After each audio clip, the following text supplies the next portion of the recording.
Monte Sant'Angelo è stata definita città sacra del Gargano, uno dei più remoti luoghi della cristianità.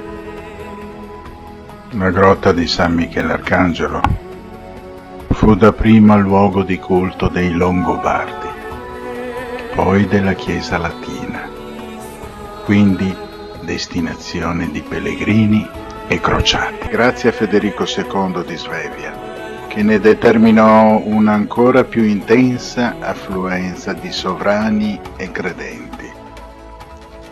È proprio questa grotta una delle principali ragioni per cui Monte Sant'Angelo è stata definita città sacra del Gargano, rivelandosi come uno dei più remoti luoghi della cristianità.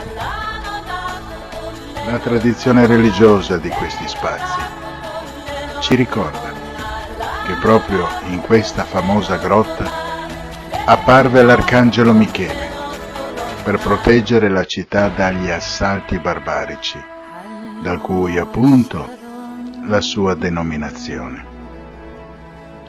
Presso questa grotta il vescovo di Siponto nel 493 fece costruire una chiesa.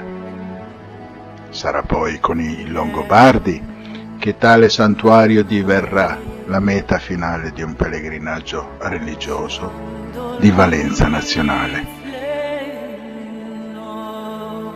Tale sito religioso assunse un'importanza tale che Federico II di Svevia, di ritorno dalla crociata del 1228, vi donò un frammento della vera croce, incastonata in una croce di cristallo.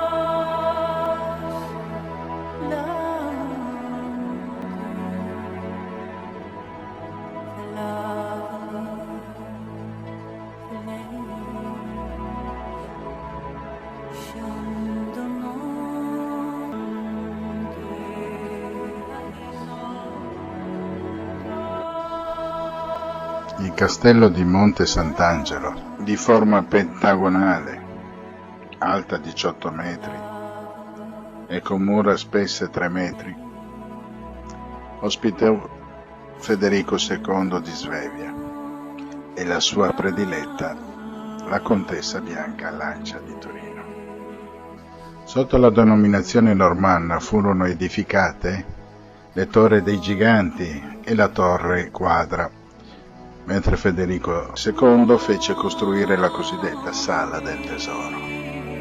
L'attuale fortificazione evidenzia soprattutto l'influenza degli aragonesi, che per difendersi dai nemici realizzarono il torrione a forma di mandorla e il fossato che precede il portale d'ingresso.